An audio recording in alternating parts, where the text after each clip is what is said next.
Obligé de partir à 11h parce que j'ai une réunion alors. Bon ben voilà.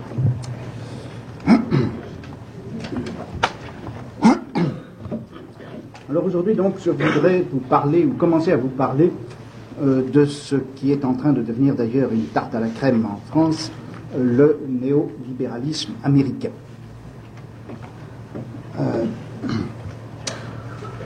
Je n'en prendrai bien entendu que quelques aspects et ceux qui peuvent être un peu pertinents pour le genre d'analyse que je vous suggère.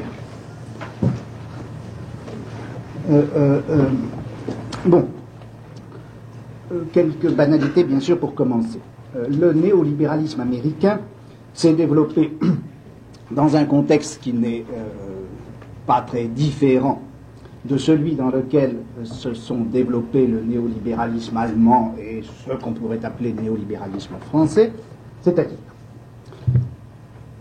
que les trois éléments de contexte principaux de ce développement du néolibéralisme américain ont été d'abord, bien sûr, l'existence du New Deal et la critique du New Deal et de cette politique qu'on peut dire en gros keynésienne développée à partir de 1933-34 par Roosevelt, et si vous voulez, le texte premier, fondamental de ce néolibéralisme américain, c'est un article de Simons, qui a été le père de l'école de Chicago, Simons qui a écrit en 1934 un article qui s'appelle « Un programme positif pour le laisser-faire ».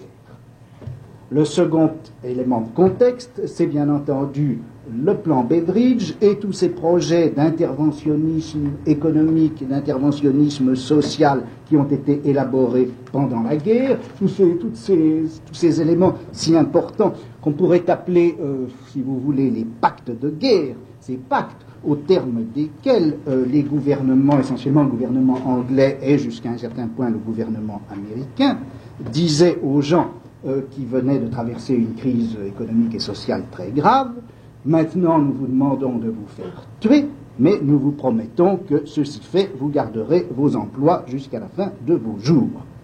C'était tout cet ensemble de documents, tout cet ensemble d'analyses, de programmes, de recherche, serait très intéressant à étudier pour elle-même. C'est parce qu'il me semble, sous réserve d'erreur d'ailleurs, que c'est la première fois finalement que des nations entières ont fait la guerre à partir d'un système de pactes qui n'étaient pas simplement les pactes internationaux d'alliance de puissance à puissance, mais qu'ils ont fait la guerre à partir d'espèces de pactes sociaux, au terme desquels ils promettaient à ceux-là même à qui ils demandaient de faire la guerre et de se faire tuer, donc à qui ils promettaient un certain type d'organisation économique, d'organisation sociale, dans lequel la sécurité de l'emploi, sécurité à l'égard des maladies, des aléas diverses, sécurité au niveau de la retraite, etc., serait assurée.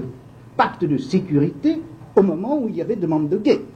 Et la demande de guerre de la part du gouvernement s'est doublée continuellement et très tôt, dès 1940 en Angleterre, vous avez des textes sur ce thème, s'est doublée très tôt de cette offre de pacte social et d'offre de sécurité. Bon, c'est contre cet ensemble de programmes sociaux que, là encore, Simons a rédigé un certain nombre de textes et d'articles critiques, et le plus intéressant est sans doute un article qui s'appelle le programme Beveridge, An Unsympathetic Interpretation, pas besoin de traduire, le titre lui-même indique bien le sens de cette critique.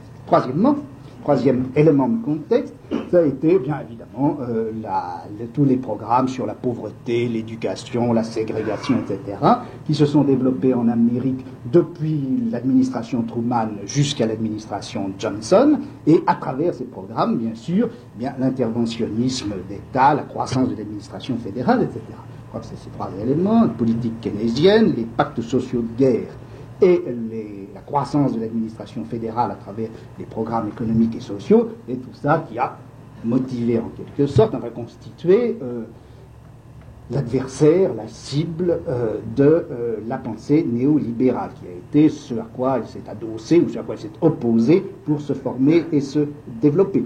Vous voyez que ce contexte immédiat est évidemment de même type que celui qu'on trouve par exemple en France, où le néolibéralisme, lui aussi, s'est défini par opposition au Front populaire, aux politiques keynésiennes de l'après-guerre, à la planification, etc.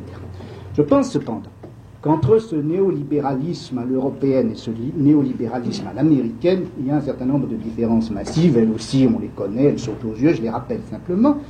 D'abord celui-ci, que cette différence, c'est que le libéralisme américain n'a pas été, au moment même où il s'est historiquement formé, c'est-à-dire très tôt, c'est-à-dire dès le XVIIIe siècle, il ne s'est pas présenté comme en France, à titre de principe modérateur par rapport à une raison d'État préexistante, puisque c'est précisément au contraire, au nom de revendications de type libéral, essentiellement revendications économiques d'ailleurs, ce sont ces revendications libérales qui ont été le point de départ historique de la formation de l'indépendance des États-Unis, c'est-à-dire que le libéralisme a joué aux États-Unis pendant la période de la guerre d'indépendance un peu le même rôle, ou un rôle relativement analogue à celui que le libéralisme a joué dans l'Allemagne en 1948. C'est-à-dire que c'est à titre de principe fondateur et légitimant de l'État que le libéralisme a été convoqué. Ce n'est pas l'État qui s'auto-limite par le libéralisme, c'est l'exigence d'un libéralisme qui devient fondateur d'État. Ça, je pense que c'est un des traits du libéralisme américain. Deuxièmement, le libéralisme américain n'a pas cessé, bien sûr, d'être au cœur de tout le débat, de tous les débats politiques en Amérique pendant 2 siècles, qu'il s'agisse de la politique économique, du protectionnisme, du problème de l'or et de l'argent, du binétalisme, qu'il s'agisse du problème de l'esclavage, qu'il s'agisse du problème du statut et du fonctionnement de l'institution judiciaire, qu'il s'agisse du rapport entre les individus et les différents États, entre les différents États et l'État fédéral. On peut dire que le débat libéral a été, la question du libéralisme a été l'élément récurrent de toute la discussion et de tous les choix politiques des États-Unis. Disons, si vous voulez, que alors qu'en Europe c'était ou bien l'unité de la nation, ou bien son indépendance, ou bien l'état de droit qui était les éléments récurrents du débat politique au XIXe siècle, aux États-Unis, ça a été le libéralisme. Enfin, troisièmement, je dirais ceci, c'est que par rapport à ce fond permanent du débat libéral, eh bien, le non-libéralisme, je veux dire, ces politiques interventionnistes, que ce soit une économie de type keynésienne, que ce soit les programmations, les programmes économiques ou sociaux, ce non-libéralisme est apparu, surtout à partir du XXe siècle, comme une pièce, surtout à partir du milieu du XXe siècle, comme une pièce rapportée, élément menaçant aussi bien par rapport, dans la mesure où il s'agissait d'introduire des objectifs qu'on pourrait dire socialisants, que dans la mesure où il s'agissait aussi d'asseoir à l'intérieur des bases d'un État impérialiste et militaire, de telle sorte que la critique de ce non-libéralisme a pu trouver un double ancrage, à droite, au nom précisément d'une tradition libérale historiquement et économiquement hostile à tout ce qui peut sonner socialiste, et puis à gauche, dans la mesure où il s'agissait de mener non seulement la critique, mais la lutte quotidienne contre le développement d'un État impérialiste et militaire. D'où l'équivoque, ce qui nous paraît être une équivoque dans ce néolibéralisme américain, puisqu'on le trouve donc mis en œuvre, réactivé à droite comme à gauche. Bon. En tout cas, je crois qu'on peut dire ceci, c'est que pour toutes ces raisons historiques tout à fait banales que je viens d'évoquer, le libéralisme américain n'est pas, comme il est en France ces jours-ci, comme il l'était encore en Allemagne dans l'immédiate après-guerre, n'est pas simplement un choix économique et politique formé et formulé par les gouvernants ou dans les milieux gouvernementaux.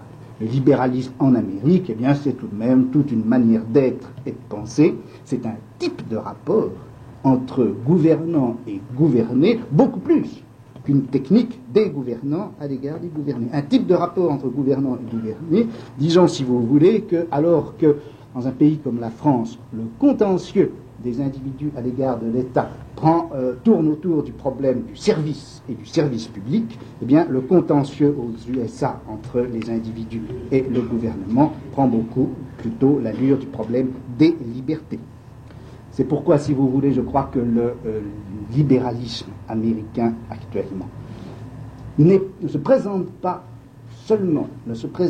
tellement comme une alternative politique, mais disons que c'est une sorte de revendication globale, multiforme, ambiguë, avec ancrage à droite et à gauche. C'est également une sorte de foyer utopique qui est toujours réactivé. C'est aussi une méthode de pensée, une grille d'analyse économique et sociologique. Je me référerai à quelqu'un qui n'est pas exactement un Américain, puisque c'est un Autrichien dont on a plusieurs fois parlé, mais qui a été ensuite en Angleterre et aux États-Unis avant de revenir en Allemagne. C'est Hayek. Hayek qui disait, il y a quelques années, ce dont nous avons besoin, c'est d'un libéralisme qui soit une pensée vivante. Le libéralisme a toujours laissé au socialisme le soin de fabriquer des utopies, et c'est dans cette activité utopique ou utopisante que le socialisme a dû beaucoup de sa vigueur et de son dynamisme historique. Eh bien, le libéralisme a besoin lui aussi d'utopie. À nous de faire des utopies libérales, à nous de penser sur le mode du libéralisme et non pas plutôt que de présenter le libéralisme comme une alternative technique de gouvernement. Le libéralisme comme style général de pensée, d'analyse et de rêve et d'imagination.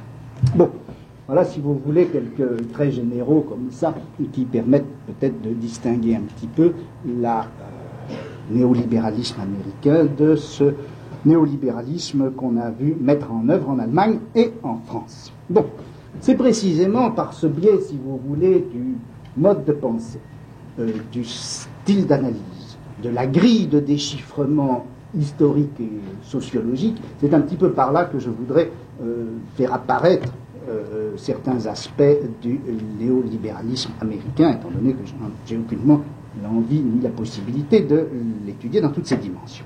Je voudrais en particulier prendre deux éléments qui sont à la fois des méthodes d'analyse et des types de programmation. Deux éléments qui me paraissent intéressants dans cette conception néolibérale américaine. Premièrement, la théorie du capital humain, et deuxièmement, pour des raisons que vous devinez bien sûr, le problème de l'analyse de la criminalité et de la délinquance. Premièrement, la théorie du capital humain. Bon, l'intérêt, je crois, de cette théorie du capital humain, l'intérêt, il est en ceci. C'est que cette théorie représente deux processus. L'un, qu'on pourrait appeler l'avancée de l'analyse économique dans un domaine qui était jusque-là inexploré, et deuxièmement, à partir de là, et à partir de cette avancée, la possibilité de réinterpréter en termes économiques et en termes strictement économiques tout un domaine qui, jusqu'à présent, pouvait être considéré et était de fait considéré comme n'étant pas économique. Premièrement, une avancée de l'analyse économique à l'intérieur, en quelque sorte, de son propre domaine, mais sur un point où précisément elle était restée bloquée, ou en tout cas en suspens. Les néolibéraux américains, en effet, disent ceci. C'est tout de même étrange. L'économie politique classique a toujours et très solennellement indiqué que la production de biens dépendait de trois facteurs: la terre, le capital, le travail. Or, disent-ils, le travail, il est toujours resté inexploré. Il est resté en quelque sorte la page blanche sur laquelle les économistes n'ont rien écrit. Bien sûr, on peut dire que l'économie d'Adam Smith commence bien par une réflexion sur le travail, dans la mesure où c'est la division du travail et sa spécification qui a constitué pour Adam Smith la clé à partir de laquelle il a pu constituer son analyse économique. Mais à part cette sorte de première avancée, de première ouverture, et depuis ce moment-là, l'économie politique classique n'a jamais analysé le travail lui-même, ou plutôt, elle s'est employée à le neutraliser sans cesse, et à le neutraliser en le rabattant exclusivement sur le facteur temps. Ça a bien été ça qu'a fait Ricardo, lorsque, voulant analyser ce que c'était que l'augmentation du travail, du facteur travail, il n'a jamais défini cette augmentation que d'une façon quantitative et, si vous voulez, selon la variable temporelle, c'est-à-dire qu'il a considéré que l'augmentation du travail ou le changement, l'augmentation du facteur, la croissance du facteur travail ne pouvait être rien d'autre que la présence sur le marché d'un nombre additionnel de travailleurs, c'est-à-dire encore la possibilité d'utiliser davantage d'heures de travail mises ainsi à la disposition du capital.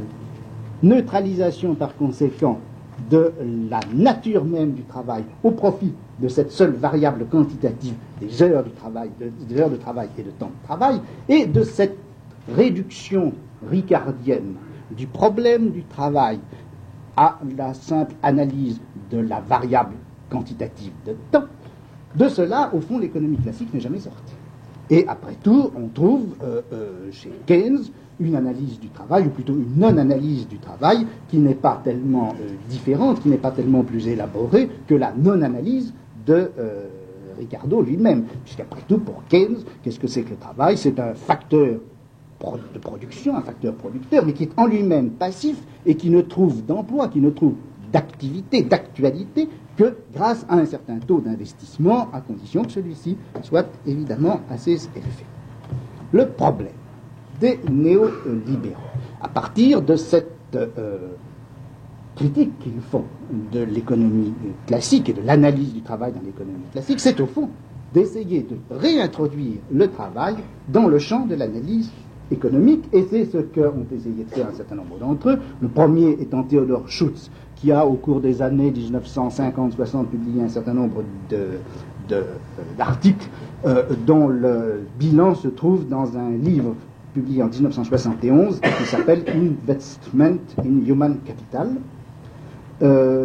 Gary Becker a publié à peu près dans les mêmes années un livre sous le même titre, et puis vous avez un troisième texte qui est assez fondamental et plus concret, plus précis que les autres, qui est celui de Mintzer sur l'école et le salaire, qui est apparu en 1975. Bon.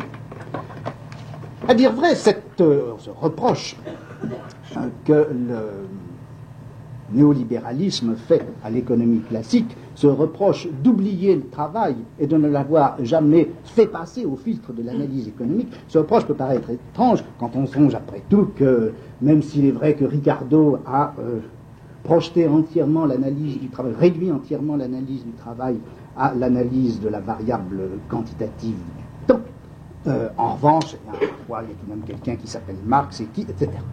Bon, les néolibéraux pratiquement ne discutent jamais avec Marx pour des raisons qu'on peut peut-être considérer comme celles du snobisme économique. Peu importe. Mais je crois que s'ils prenaient la peine de discuter avec Marx, on voit très bien comment ce qu'il pourrait dire à l'analyse de Marx. Il dirait, bon, c'est très vrai que Marx fait du travail, au fond, le pivot, un des pivots essentiels de son analyse. Mais qu'est-ce que fait Marx lorsqu'il analyse le travail? Eh bien, il montre que l'ouvrier vend quoi? Non pas son travail, mais sa force de travail. Il vend sa force de travail pour un certain temps, et ceci contre un salaire qui est établi à partir d'une certaine situation de marché qui correspond à l'équilibre entre l'offre et la demande de force de travail. Et le travail que fait l'ouvrier, c'est un travail qui crée de la valeur, qui crée une valeur dont une partie lui est extorquée. Bon. Ce processus, Marx y voit quoi? Eh bien, il y voit évidemment la mécanique ou la logique même du capitalisme. Cette logique qui consiste en quoi? Eh bien, en ceci, c'est que le travail, par tout cela, est abstrait, c'est-à-dire que le travail concret, transformé en force de travail, mesuré par le temps, mis sur le marché et rétribué comme salaire, ce n'est pas le travail concret, c'est un travail qui est au contraire amputé de toute sa réalité humaine, de toutes ses variables qualitatives, et justement, la mécanique économique, c'est bien en effet ce que montre Marx, la mécanique économique du capitalisme, la logique du capital, ne retient du travail que la force et le temps. Il en fait un produit marchand et il n'en retient que les effets de valeur produite. Or, disent les néolibéraux, et c'est là justement où leur analyse se séparait de la critique que fait Marx, c'est que pour Marx, cette abstraction, elle est le fait de quoi? Ou elle est la faute de quoi? Elle est la faute du capitalisme lui-même. Elle est la faute de la logique du capital et de sa réalité historique. Alors que les néolibéraux disent cette abstraction du travail qui n'apparaît effectivement qu'à travers la variable temps. Eh bien, cette abstraction, elle n'est pas le fait du capitalisme réel, elle est le fait de la théorie économique que l'on a fait de la production capitaliste. L'abstraction, elle ne vient pas de la mécanique réelle des processus économiques, elle vient de la manière dont on l'a réfléchi dans l'économie classique. Et c'est précisément parce que l'économie classique n'a pas été capable de prendre en charge cette analyse du travail dans sa spécification concrète et dans ses modulations qualitatives, c'est à cause de cela que, et c'est parce qu'elle a laissé cette plage blanche, cette lacune, ce vide dans sa théorie, qu'on a précipité sur le travail, eh bien, toute une philosophie, toute une anthropologie, toute une politique, etc., dont Marx est précisément le représentant. Et par conséquent, ce qu'il faut faire, ce n'est pas du tout continuer la critique en quelque sorte réaliste de Marx, reprochant au capitalisme réel d'avoir abstrait la réalité du travail. Il faut mener une critique théorique sur la manière dont, dans le discours économique, le travail lui-même s'est trouvé abstrait. Et, disent les néolibéraux, si les économistes voient le travail d'une façon si abstraite, s'ils en laissent échapper la spécification, les modulations qualitatives et les effets économiques de ces modulations qualitatives, eh bien c'est au fond parce que les économistes classiques n'envisagent jamais l'objet de l'économie que comme étant des processus du capital, de l'investissement, de la machine, du produit, etc. Or, je crois que c'est là qu'il faut replacer les analyses néolibérales dans leur contexte général. Ce qui est tout de même la mutation essentielle, la mutation épistémologique essentielle de ces analyses néolibérales, c'est qu'elles prétendent changer ce qui avait constitué de fait l'objet, le domaine d'objet, le champ de référence général de l'analyse économique. Pratiquement l'analyse économique d'Adam Smith jusqu'au début du XXe siècle, cette analyse économique, elle se donnait quoi comme objet? Elle se donnait comme objet l'étude, en gros, des mécanismes de production, des mécanismes d'échange et des faits de consommation à l'intérieur d'une structure sociale donnée, avec les interférences de ces trois mécanismes. Or, pour les néolibéraux, l'étude de l'analyse économique doit consister en quoi? Doit consister non pas dans l'étude de ces mécanismes, mais dans l'étude de la nature et des conséquences de ce qu'ils appellent les choix substituables, c'est-à-dire l'étude et l'analyse de la manière dont sont allouées des ressources rares à des fins qui sont concurrentes, c'est-à-dire à des fins qui sont alternatives, qui ne peuvent pas se superposer les unes aux autres. Autrement dit, on a des ressources rares, on a pour l'utilisation éventuelle de ces ressources rares non pas une seule fin, ou des fins qui sont cumulatives, mais des fins entre lesquelles il faut choisir, et l'étude de l'économie et l'analyse de l'économie économique ne doit être rien d'autre, ou plutôt doit avoir pour point de départ et pour cadre général de référence l'étude de la manière dont les individus font l'allocation de ces ressources rares à des fins qui sont des fins alternatives. Ils rejoignent là, ou plutôt ils mettent en œuvre, une définition de l'objet économique qui avait été proposée vers 1930 ou 1932, je ne me souviens plus, par Robbins, qui de ce point de vue-là au moins peut passer aussi pour un des fondateurs de la doctrine économique néolibérale. Robbins qui disait « L'économie, c'est la science du comportement humain, comme une relation entre des fins et des moyens rares qui ont des usages mutuellement exclusifs. » Vous voyez que cette définition de l'économie lui propose comme tâche non pas l'analyse d'un mécanisme relationnel entre des choses ou des processus, du genre capital, investissement, production, etc., où à ce moment-là, en effet, le travail se trouve en quelque sorte inséré seulement à titre de rouage. Cette nouvelle définition de l'économie lui donne pour tâche l'analyse de comportement humain et de la rationalité interne de ce comportement humain. Ce que l'analyse doit essayer de dégager, c'est quel a été le calcul, qui d'ailleurs peut être déraisonnable, qui peut être aveugle, qui peut être insuffisant, mais quel a été le calcul qui a fait que dans des ressources, étant donné des ressources rares, un individu ou des individus ont décidé de les affecter à telle fin plutôt qu'à telle autre. L'analyse, l'économie, ce n'est donc plus l'analyse de processus, c'est l'analyse d'une activité. Ce n'est donc plus l'analyse de la logique historique de processus, c'est l'analyse de la rationalité interne, de la programmation stratégique de l'activité de l'individu.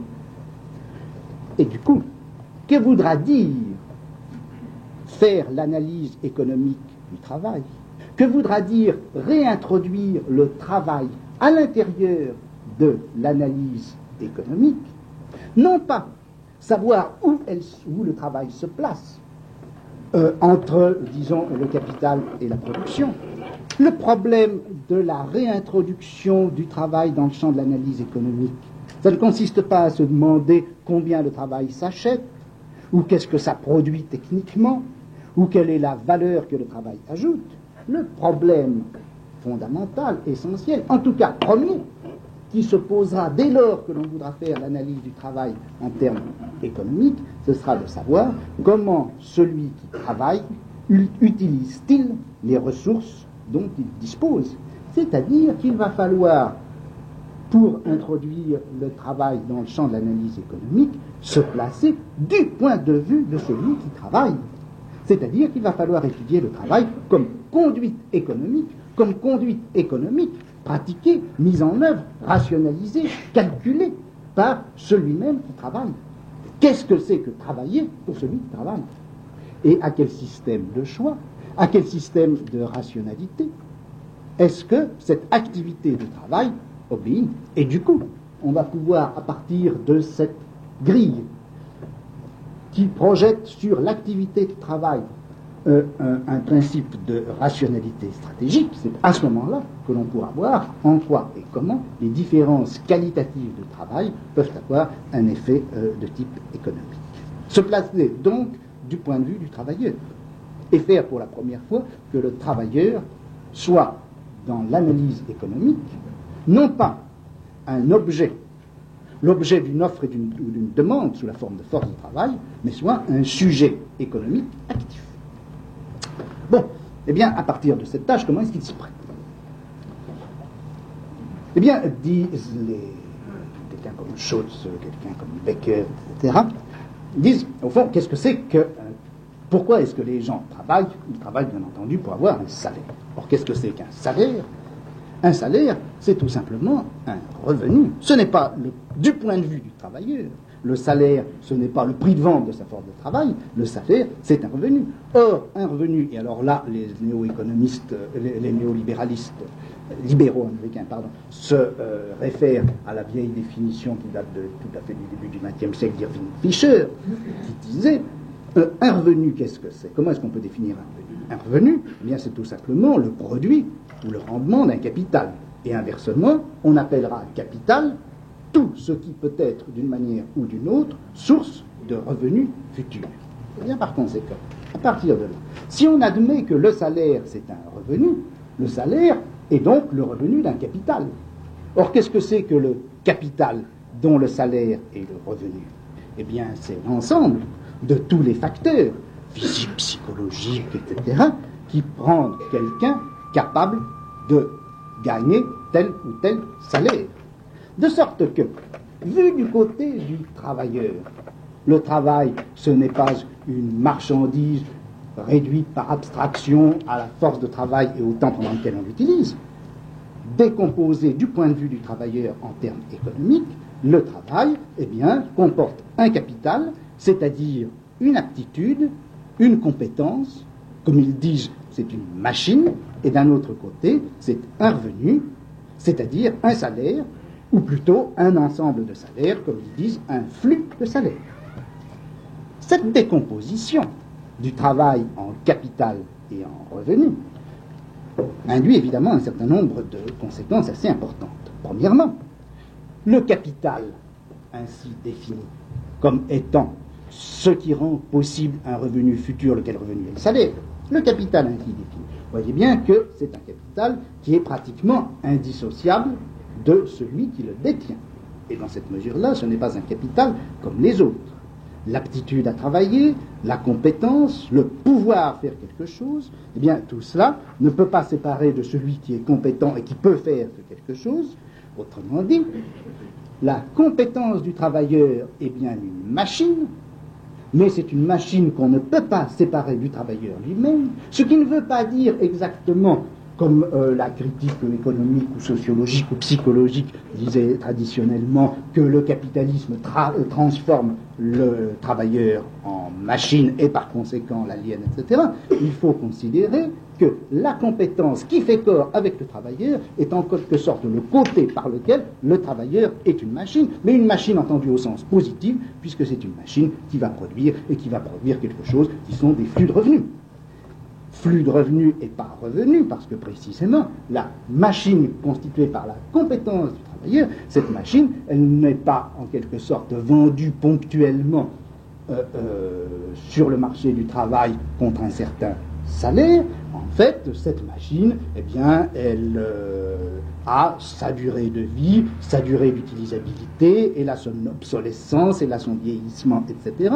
De sorte qu'il faut considérer que la machine constituée par la compétence du travailleur, la machine constituée par, si vous voulez, compétence et travailleur individuellement liés ensemble, elle va tout au cours d'une période de temps être rémunérée par une série de salaires qui vont, pour prendre le cas le plus simple, commencer par être des salaires relativement bas au moment où la machine commence à être utilisée, puis ces salaires vont augmenter, puis ils vont baisser avec l'obsolescence de la machine elle-même ou le vieillissement du travailleur en tant qu'il est machine. Bon. Il faut donc considérer l'ensemble comme un complexe machine-flux, disent les néo-économistes. Tout ça c'est dans Schutz, n'est-ce pas? C'est donc un ensemble machine-flux, et vous voyez qu'on est tout à fait aux antipodes d'une conception de la force du travail qui devrait se vendre sur le prix du marché à un capital qui serait investi dans une entreprise. Ce n'est pas une conception de la force du travail, c'est une conception du capital compétence qui reçoit, en fonction de variables diverses, un certain revenu qui est un salaire, un revenu salaire, de sorte que c'est le travailleur lui-même qui apparaît comme étant pour lui-même une sorte d'entreprise. Et on a là, vous le voyez, poussé à la limite cet élément que je vous avais déjà signalé dans le néolibéralisme allemand, et jusqu'à un certain point dans le néolibéralisme français, poussé à la limite cette idée que l'analyse économique doit retrouver comme élément de base de ces déchiffrements, non pas tellement l'individu, non pas tellement des processus ou des mécanismes, elle doit trouver des entreprises. Une économie faite d'unité entreprise, une société faite d'unité entreprise, c'est cela qui est à la fois le principe de déchiffrement du néolibéralisme et sa programmation pour la rationalisation et d'une société et d'une économie. Je dirais qu'en un sens, et c'est ce qu'on dit traditionnellement, le néolibéralisme apparaît dans ces conditions comme étant le retour à l'homo economicus. Bon, c'est vrai, mais vous le voyez bien, avec un déplacement considérable. Puisque dans la conception classique de l'homo economicus, cet homme économique, qu'est-ce que c'est? C'est l'homme de l'échange, c'est le partenaire, c'est l'un des deux partenaires dans le processus de l'échange. Et cet homo economicus, partenaire de l'échange, implique bien entendu une analyse de ce qu'il est, lui, une décomposition de ses comportements et manières de faire en termes d'utilité, qui se réfèrent bien entendu à une problématique des besoins, puisque c'est à partir de ces besoins que pourra être caractérisée ou définie, ou en tout cas que pourra être fondée une utilité qui amènera le processus de l'échange. Homo economicus comme partenaire de l'échange, théorie de l'utilité à partir d'une problématique des besoins, c'est cela qui caractérise la conception classique de l'homo economicus. Dans le néolibéralisme, on va bien retrouver aussi, et il ne s'en cache pas, il le proclame, on va bien retrouver aussi une théorie de l'homo economicus. Mais l'homo economicus, là, ce n'est pas du tout un partenaire de l'échange. L'homo economicus, c'est un entrepreneur et un entrepreneur de lui-même. Et cette chose est si vraie que pratiquement ça va être l'enjeu de toutes les analyses que font les néolibéraux de substituer à chaque instant à l'homo economicus partenaire de l'échange, un homo economicus entrepreneur de lui-même, étant à lui-même son propre capital, étant à lui-même, pour lui-même son propre producteur, étant pour lui-même la source de revenus. Et là, je ne vous en parle pas parce que ça serait trop long, mais vous avez dans Gary Becker, justement, toute une théorie très intéressante de la consommation, dans laquelle Becker dit, mais la consommation, il ne faut pas croire du tout que ça consiste simplement à être dans un processus de l'échange, celui qui achète, qui fait un échange monétaire pour obtenir un certain nombre de produits, etc. L'homme de la consommation, ce n'est pas un des termes de l'échange. L'homme de la consommation, dans la mesure où il consomme, est un producteur. Il produit quoi? Eh bien, il produit tout simplement sa propre satisfaction. Et il faut considérer la consommation comme une activité d'entreprise par laquelle l'individu, à partir précisément d'un certain capital dont il dispose, va produire quelque chose qui va être sa propre satisfaction. Et par conséquent, la théorie, l'analyse classique est sans foi ressassée de celui qui est consommateur d'une part, mais qui est producteur, et dont les éléments, et qui, dans la mesure où il est producteur d'un côté et consommateur de l'autre, est en quelque sorte divisé par rapport à lui-même. Toutes les analyses sociologiques, car elles n'ont jamais été économiques, de la consommation de masse, etc., de la société de consommation, tout ça ne tient pas et ne vaut rien par rapport à ce que serait une analyse de la consommation dans les termes néolibéraux de l'activité de production. Bon. C'est donc changement complet dans la conception de l'homo economicus, même s'il y a effectivement retour à cette idée d'un homo economicus comme étant le point d'analyse, enfin la grille d'analyse de l'activité économique. Bon. Donc, on arrive à cette idée que le salaire, ce n'est rien d'autre que la rémunération, que le revenu qui est affecté à un certain capital que l'on va dire capital humain, dans la mesure où justement la compétence machine dont il est le revenu, cette compétence machine ne peut pas être dissociée de l'individu humain qui en est le porteur. Alors, de quoi est composé ce capital? Et c'est là où cette réintroduction du travail dans le champ de l'analyse économique va permettre, par une sorte d'accélération ou d'extension, de passer maintenant à l'analyse économique d'éléments qui jusque-là y avaient totalement échappé. Autrement dit, les néolibéraux disent le travail faisait partie de plein droit de l'analyse économique, mais l'analyse économique classique telle qu'elle était menée n'était pas capable de prendre en charge cet élément du travail.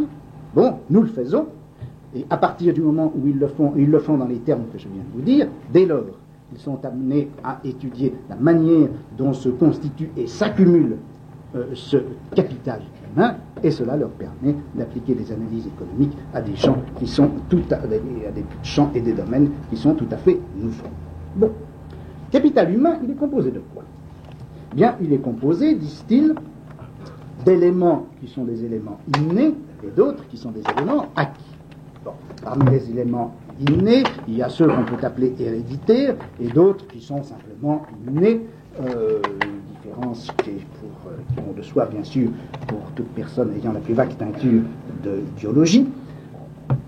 Sur ce problème des éléments innés, ou des éléments plutôt héréditaires du capital humain, je ne pense pas qu'il y ait actuellement d'études qui aient été faites, mais on voit très bien comment elles pourraient être faites, et surtout, on voit très bien, à travers un certain nombre d'inquiétudes, de soucis, de problèmes, etc., comment quelque chose est en train de naître qui pourrait être, selon ce que vous voudrez, intéressant ou inquiétant.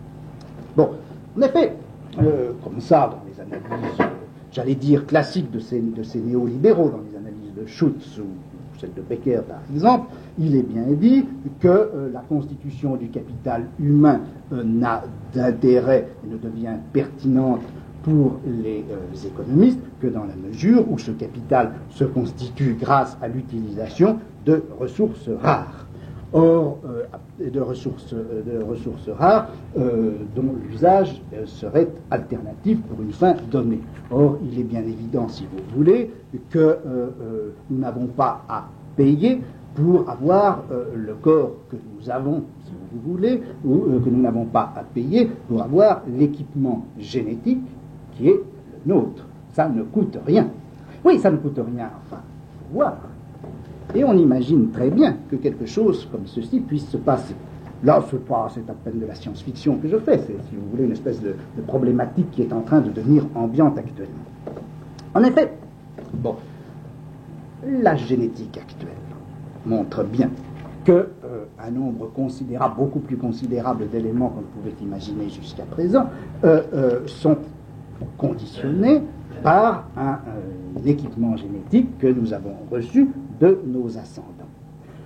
La génétique en particulier permet d'établir pour un individu donné, quel qu'il soit, eh bien, disons, les probabilités de contracter tel ou tel type de maladie à un âge donné, pendant une période de sa vie donnée, ou d'une façon tout à fait quelconque, à n'importe quel moment de sa vie. Autrement dit, l'intérêt actuel, enfin un des intérêts actuels de l'application de la génétique aux populations humaines, c'est de permettre de reconnaître les individus à risque et le type de risque que les individus courent tout au long de leur existence. Bon, on dirait là encore, on n'y peut rien, nos parents nous ont fait comme ça. Oui, bien sûr, mais dès lors que l'on peut parfaitement établir quels sont les individus à risque, et quels sont les risques pour que l'union d'individus à risque produise un individu qui aura lui-même telle et telle caractéristique quant au risque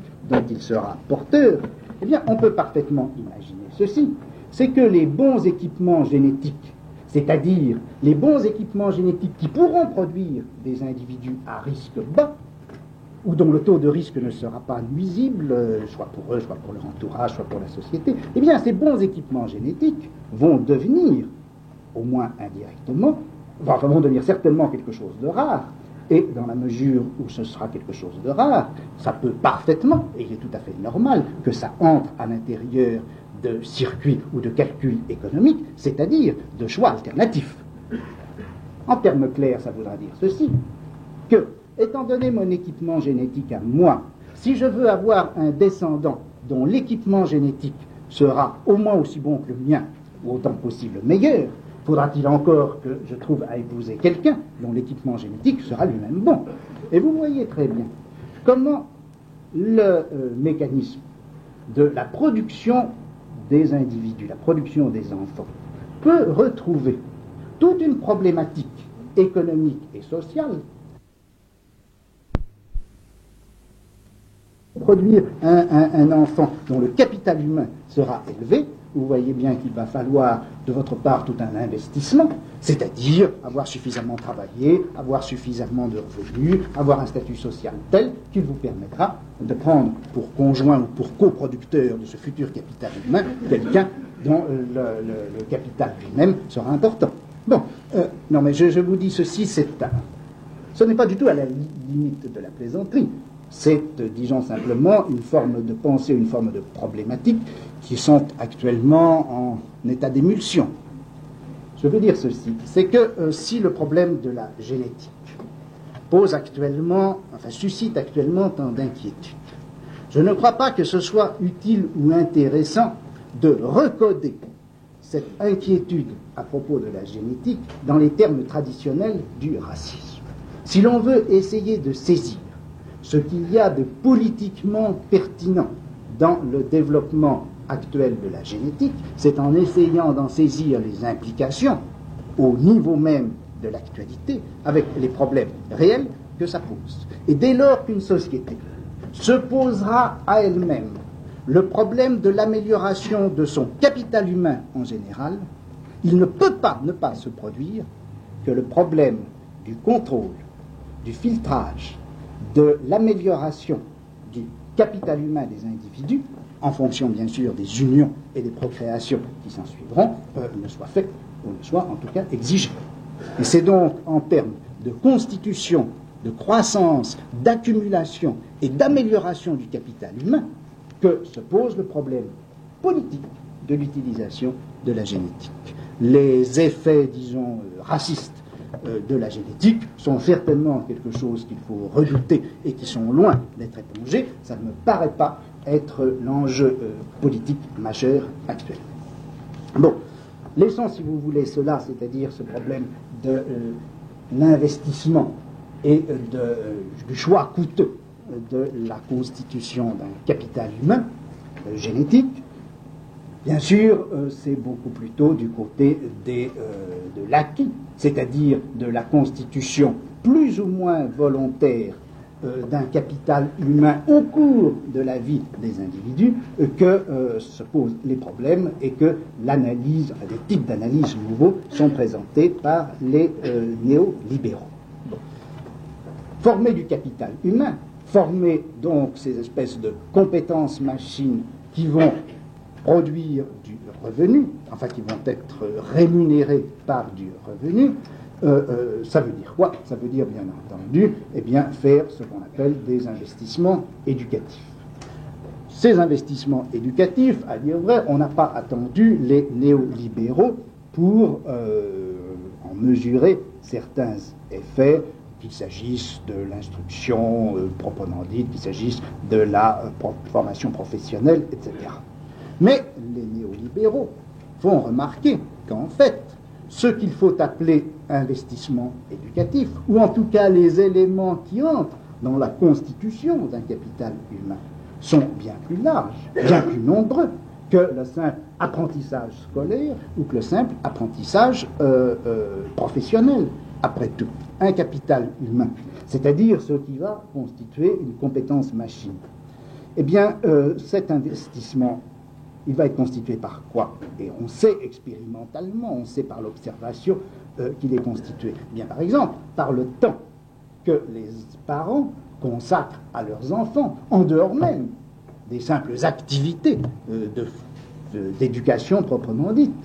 On sait parfaitement que le nombre d'heures passées par une mère de famille lorsque son enfant est encore au berceau, le nombre d'heures passées à côté de lui va être très important pour la constitution d'une compétence machine, ou si vous voulez, pour la constitution d'un capital humain, et que l'enfant sera beaucoup plus adaptatif si effectivement ses parents, sa mère, lui ont consacré tant d'heures que si on en a consacré beaucoup moins. C'est-à-dire que le simple temps de nourrissage, le simple temps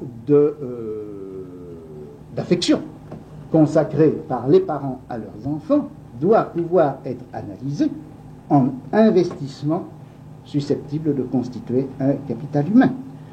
Temps passé, les soins donnés, le niveau de culture des parents aussi, car on sait bien justement qu'à temps égal passé, des parents cultivés vont former un capital humain pour l'enfant bien plus élevé que s'ils n'en ont pas le même niveau de culture, l'ensemble des stimuli culturels reçus par un enfant, tout cela va constituer des éléments susceptibles de former un capital humain.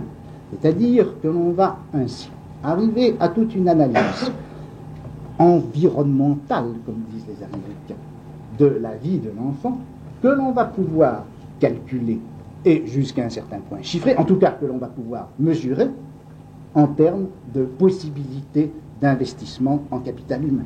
Qu'est-ce qui va produire du capital humain dans l'entourage de l'enfant?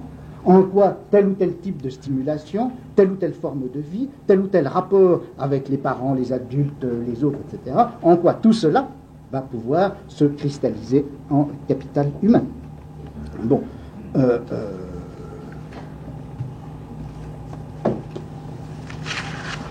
Comme il faudrait aller loin, je passe vite. L'analyse, on peut faire de la même façon, l'analyse des soins médicaux et d'une façon générale de toutes les activités concernant la santé des individus, qui apparaissent ainsi comme étant autant d'éléments à partir duquel le capital humain va pouvoir, premièrement, être amélioré, deuxièmement, être conservé et pouvoir être utilisé le plus longtemps possible. Il faut donc repenser tous les problèmes, ou on peut en tout cas repenser tous les problèmes de la protection de santé, tous les problèmes de l'hygiène publique, en éléments susceptibles ou non d'améliorer le capital humain. Il faut également compter dans les éléments constituants du capital humain la mobilité, c'est-à-dire la capacité pour un individu de se déplacer, et en particulier la migration. Parce que, d'un côté, la migration, elle représente bien sûr un coût.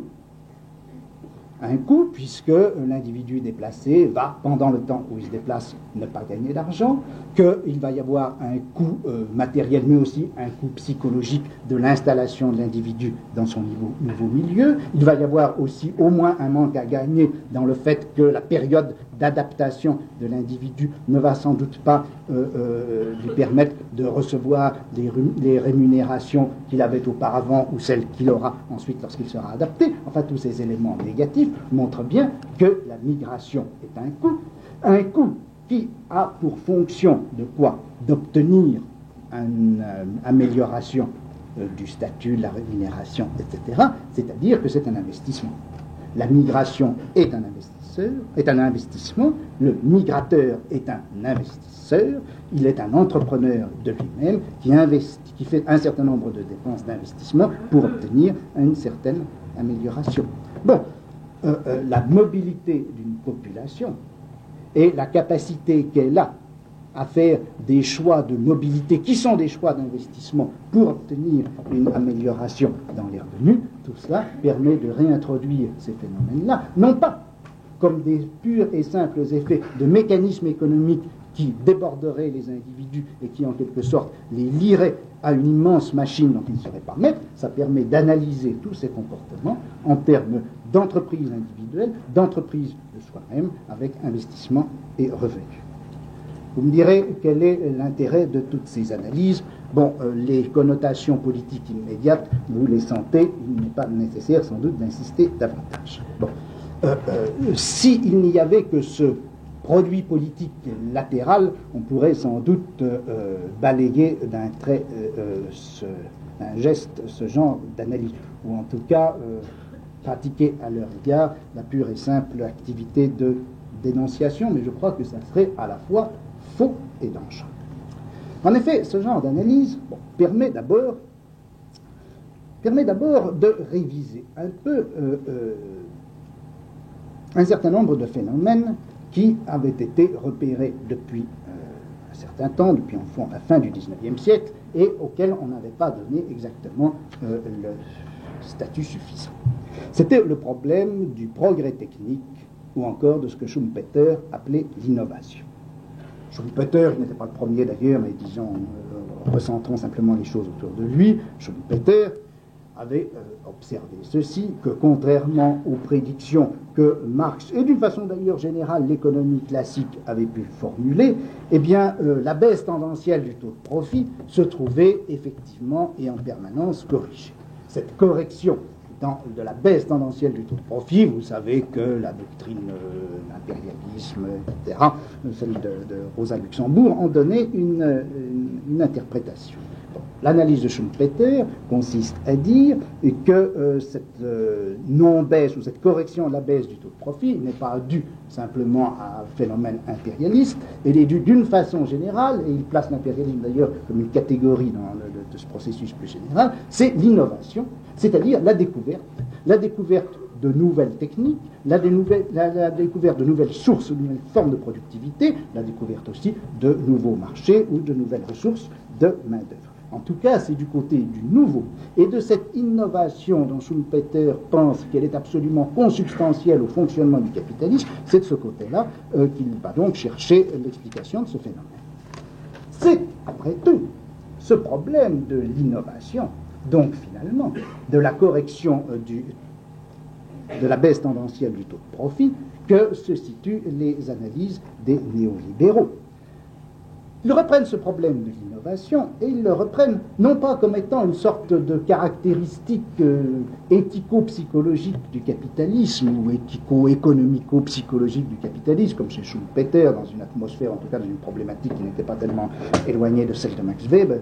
Ils reprennent ça, ils disent ce n'est pas en termes d'innovation qu'il plutôt on ne peut pas s'arrêter à ce problème de l'innovation et faire en quelque sorte confiance à la hardiesse du capitalisme ou à la stimulation permanente de la concurrence pour expliquer ce phénomène de l'innovation. Si innovation il y a, c'est-à-dire si l'on trouve des choses nouvelles, si l'on découvre des formes nouvelles de productivité, si on fait des inventions de type technologique, ce n'est rien d'autre, tout cela, que le revenu d'un certain capital, lequel capital, c'est le capital humain, c'est-à-dire l'ensemble des investissements que l'on a fait au niveau de l'homme lui-même.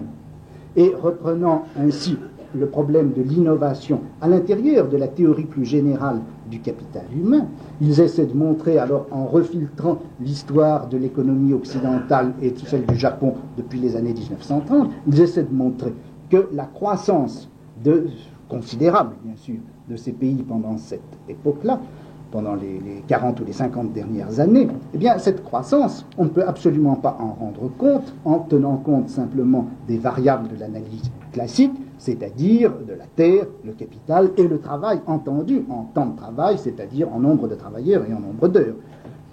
Seule une analyse fine de la composition du capital humain, de la manière dont ce capital humain a été d'une part augmenté, des secteurs dans lesquels il a été augmenté, et de la manière, des éléments qui ont été introduits à titre d'investissement dans ce capital travail, c'est cela seulement qui peut rendre compte de ce capital humain, c'est cela seulement qui peut rendre compte de la croissance effective de ces pays. Et à partir de là, de cette analyse théorique, si vous voulez, de cette analyse historique, on peut donc dégager eh bien, les principes d'une politique de croissance, qui ne sera plus simplement une politique de croissance indexée au problème de l'investissement matériel, du capital physique d'une part et du nombre de travailleurs, mais une politique de croissance qui va être très précisément centrée sur une des choses que l'Occident justement peut modifier le plus facilement et qui va être la modification du niveau et de la forme de l'investissement en capital humain. Et c'est de ce côté-là, en effet, qu'on voit bien comment s'orientent les politiques économiques, mais aussi les politiques sociales, mais aussi les politiques culturelles, les politiques éducationnelles de tous les pays développés. De la même façon aussi, à partir de ce problème du capital humain, on peut repenser les problèmes de l'économie du tiers-monde. Et le non-démarrage de l'économie du tiers-monde, vous savez bien qu'on est en train d'essayer de le repenser maintenant, non pas tellement en termes de blocage des mécaniques économiques, mais en termes d'insuffisance d'investissement du capital humain. Et là encore, on reprend toute une série d'analyses historiques, ce fameux problème du décollage économique de l'Occident au XVIe, XVIIe siècle. À quoi était-il dû? Était-il dû à l'accumulation de capital physique? Les historiens sont de plus en plus sceptiques sur cette hypothèse. Est-ce qu'il n'était pas dû justement à l'existence d'une accumulation et d'une accumulation accélérée de capital humain? C'est donc à la fois tout un schéma historique que l'on est ainsi invité à reprendre et toute une programmation aussi des politiques de développement économique qui pourraient s'orienter qui s'orientent effectivement vers ces voies nouvelles. Avec bien entendu, car il ne s'agit pas d'éliminer les éléments ou les connotations politiques dont je vous parlais tout à l'heure, mais de bien montrer comment ces connotations politiques doivent à la fois leur sérieux, leur densité, et si vous voulez leur coefficient de menace, à l'efficacité même de l'analyse et de la programmation au niveau des processus dont je vous parle maintenant. Bon, alors, pardonnez-moi, là je suis obligé de partir pour une réunion, je continuerai ça la prochaine fois.